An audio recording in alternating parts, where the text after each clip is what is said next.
significant challenges in ensuring equitable. রীতিমতো এ যেন পাকিস্তানের কাছে ভারতের আধিপত্য হারানোর মতো ব্যাপার। পরাক্রমশালী ব্রাহ্মস মিসাইলকে বুড়ো আঙ্গুল দেখিয়ে চীনা প্রযুক্তিতে তৈরি ফাত্তা-3 সুপারসনিক ক্রুজ ক্ষেপণাস্ত্র উন্মোচন করেছে পাকিস্তান। গেল 7 মে প্রথমবারের মতো জনসম্মুখে আনা হয় এই অত্যাধুনিক ক্ষেপণাস্ত্র, যা ঘিরে দক্ষিণ এশিয়া জুড়ে শুরু হয়েছে নতুন সামরিক আলোচনা। বিশ্লেষকরা বলছেন এটি শুধু একটি নতুন অস্ত্র নয়, বরং ভারতের দীর্ঘদিনের কৌশলগত প্রাধান্যের সরাসরি চ্যালেঞ্জ।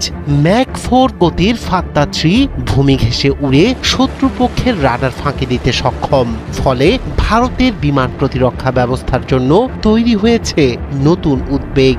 এর পিছনে চীন পাকিস্তান সামরিক সহযোগিতার গভীর সম্পর্ক এখন স্পষ্ট হয়ে উঠেছে। এতে করে নতুন করে চাপে নয়াদিল্লি।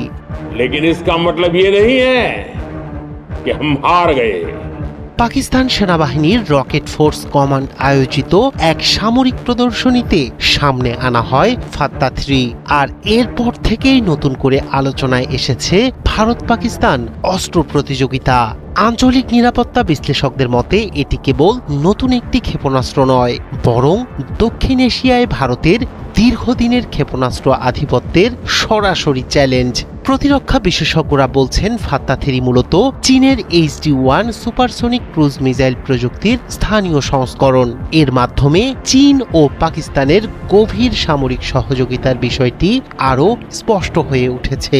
OSINT গবেষক ও আন্তর্জাতিক প্রতিরক্ষা পর্যবেক্ষকরাও ক্ষেপণাস্ত্রটির গঠন ও প্রযুক্তিগত বৈশিষ্ট্যের সঙ্গে চীনা HD-1 এর মিল খুঁজে পেয়েছেন।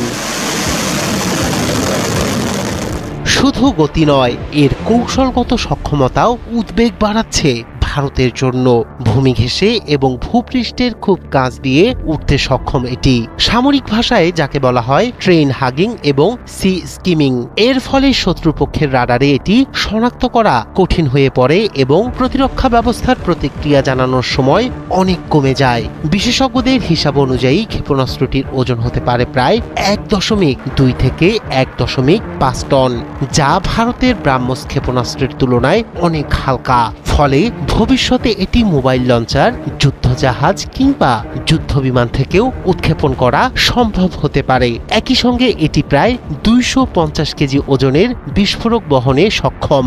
हमारा प्रयास थमेगा नहीं। বিশ্লেষকরা বলছেন পাকিস্তানের ক্ষেপণাস্ত্র প্রযুক্তিতে একটি বড় রূপান্তরের ইঙ্গিত দিচ্ছে ফাত্তা-3। আগে পাকিস্তান মূলত গাইডেড রকেট এবং সাবসনিক ক্রুজ ক্ষেপণাস্ত্রের উপর নির্ভরশীল ছিল।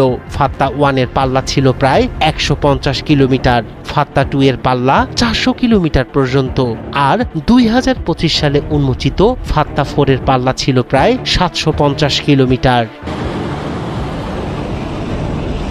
রায়হান কবির, শুভ্র, 71।